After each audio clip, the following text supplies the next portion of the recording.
Bonjour à tous, ravi de vous retrouver pour cette nouvelle page d'actualité en Savoie-Mont-Blanc. Voici les titres que nous allons développer en ce mardi 14 février. Le groupement d'aguerrissement en montagne, le GAM, forme chaque année plusieurs centaines de soldats aux pratiques de l'altitude. Ils étaient ce lundi du côté de Valloire pour se tester. Emmanuel Jaude les a suivis, vous le verrez. Nous prendrons ensuite de la vitesse du côté de la Plagne et de la piste olympique de bobsleigh pour notre série. Le tout ski c'est maintenant fini, les stations doivent se diversifier pour attirer de plus en plus de clients. Adrénaline garantie à plus de 120 km/h. Mais avant de développer ces titres, Adrien Duvillers senior est mort sur les pistes de Megève ce matin à l'âge de 82 ans. 3 fois champion du monde de ski, il a également fait partie de l'équipe de France de ski de 1953 à 1962. Il skiait sur le domaine du Mont d'Arbois quand il a chuté en bord de piste. Victime d'un malaise inconscient, il a d'abord été secouru par les pisteurs locaux avant d'être relayé par le PGHM de Chamonix. L'enquête devra déterminer ce qui a causé le malaise et la chute. Direction Valloire à présent, unique centre d'entraînement en montagne de l'armée française. Le groupement d'aguerrissement en montagne, le GAM, forme chaque année plusieurs centaines de soldats aux pratiques de l'altitude. Ce lundi, ils étaient une trentaine sur les pentes savoyardes. Le but, s'exercer sur les secours en avalanche au plus près des conditions du réel. Emmanuel Jaude. Le secours en avalanche fait partie intégrante de la formation des soldats des troupes de montagne. Une capacité testée in situ, plusieurs fois par an et encadrée par des professionnels en la matière, le peloton de gendarmerie de haute montagne. C'était de se mettre en situation tous sur un exercice de grande ampleur à travers une avalanche simulée, mais une avalanche importante. Donc là, l'avalanche simulait 6 personnes ensevelies.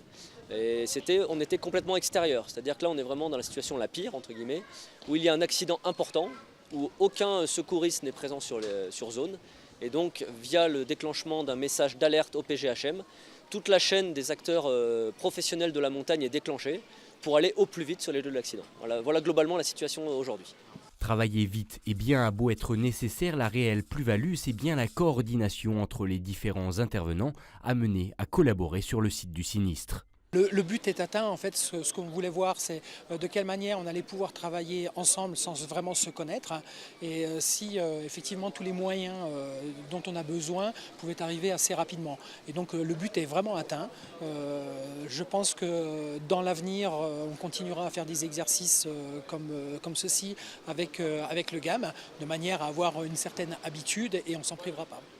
Si on peut toujours trouver des moyens de s'améliorer, la clé de voûte reste encore et toujours la pratique de ce genre d'exercice, afin de rester prêt, que ce soit lors d'une sortie entre amis ou sur une zone de combat lors d'un théâtre d'opération extérieure.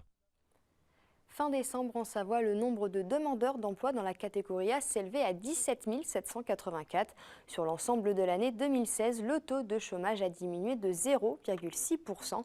Des chiffres qui sont à mettre en parallèle avec une diminution de 0,4% en Auvergne-Rhône-Alpes et de 0,5% en France. Autre constat récurrent, le taux de chômage en Savoie reste toujours inférieur de 2 points par rapport à la moyenne nationale.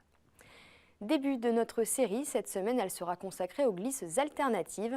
Désormais le tout ski s'est terminé, les vacanciers recherchent de nouvelles sensations. Du côté de la station de la Plagne, on mise beaucoup sur la piste olympique de bobsleigh, héritage des Jeux olympiques de 1992, tout le monde peut s'y essayer, reportage.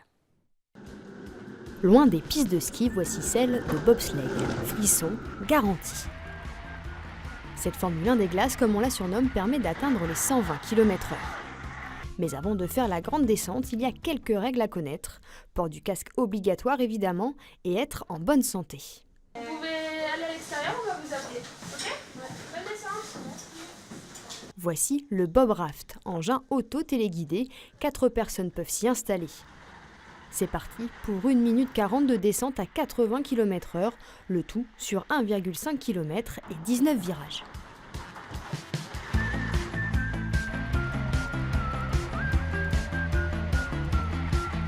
Non, franchement, pas peur. Enfin, on sent que c'est sécurisé, ça bouge bien. Donc, Par rapport à ce que vous attendiez, c'est cohérent, c'est plus vite c'est cohérent, je pensais pas qu'on bougeait autant en vertical. Génial, hein, fabuleux. Merci aux amis qui m'ont payé ça.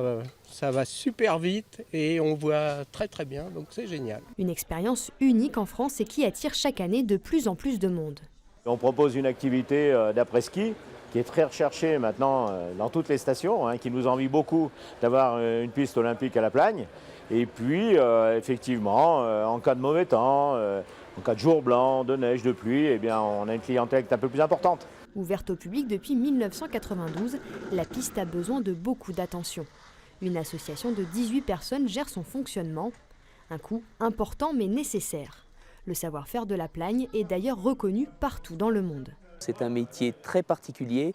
D'ailleurs, les glaciers de La Plagne ont participé activement à la mise en glace et à la réalisation de la piste de Sochi, donc les derniers Jeux Olympiques. Et ils viennent de préparer et d'homologuer la piste de Pyeongchang en Corée. Donc, ce qui veut dire qu'on a une expertise et une connaissance qui fait qu'on est reconnu au niveau international. C'est quelque chose qui coûte extrêmement cher en entretien, en participation, en réglage, en animation et en réalisation. Bien sûr, cette descente a un coût de 45 à 122 € par personne suivant le choix de l'engin.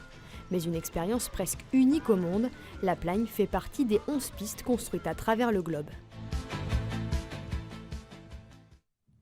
Ça ne vous a pas échappé aujourd'hui, c'est la Saint-Valentin. Pour l'occasion, le musée Fort d'Aix-les-Bains ouvre ses portes de 16h à 20h pour une visite un peu spéciale.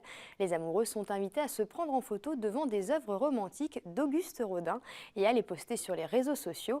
Le but, mettre à l'honneur l'artiste alors que 2017 célèbre le centenaire de sa disparition. Camille Révollet était sur place.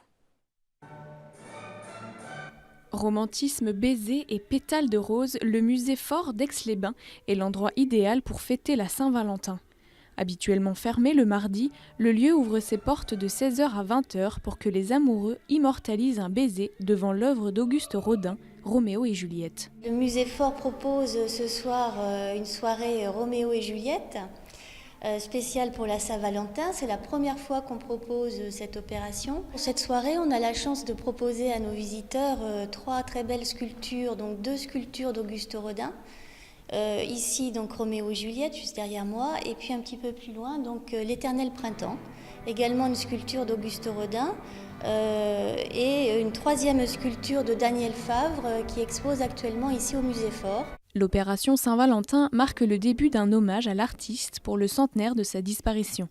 Une exposition du 31 mars au 3 septembre 2017 lui est consacrée au musée Fort.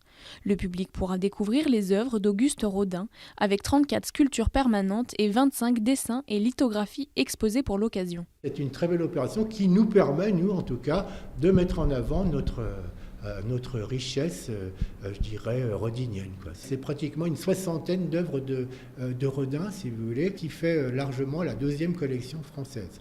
Sachant que la première, bien entendu, c'est le musée Rodin, mais le musée Fort vient juste derrière. Entre parcours sonores, visites guidées ou encore ateliers de vacances, de nombreux événements seront proposés au musée Fort pour mieux connaître Auguste Rodin, mais également pour découvrir les autres collections du musée. Une image insolite à présent, ça s'est passé ce matin du côté du magasin Carrefour d'Annecy. Un record du monde, celui du plus long rôti de bœuf. 1 tonne 100 de viande a été nécessaire pour le fabriquer. Sa longueur 206,75 mètres. Vendu au prix de 10 € le kilo, les bénéfices des ventes ont été reversés à l'association ELA qui lutte contre les leucodystrophies et qui sera mise à l'honneur lors de la prochaine édition de Glisse en Cœur. Un mot de sport, la France a remporté sa première médaille des mondiaux de Saint-Moritz à l'occasion de l'épreuve par équipe. Tessa Worley, Adeline Beaumunier, Alexis Pinturo et Mathieu Fèvre ont battu la Slovaquie en finale dans un format de slalom parallèle. Ce titre ouvre de belles perspectives pour le ski français, l'épreuve par équipe faisant son apparition aux prochains Jeux Olympiques à Pyeongchang. On termine ce JT avec des images du tournoi des 6 stations qui a débuté ce lundi soir du côté des Menuires. Le célèbre tournoi de rugby sur neige attaque sa 5e saison. Les organisateurs ont fait les choses en grand cette année, outre la présence d'anciens internationaux tels que Serge Betsen, Dimitri Yachvili ou encore Damien Traille. De nombreuses animations assureront une ambiance festive et folklorique. Le tournoi s'achève le 17 février. C'est la fin de cette édition, merci à tous de l'avoir suivi. N'oubliez pas notre site internet 8montblanc.fr. Belle soirée et à demain pour encore plus d'actu en Savoie-Mont-Blanc.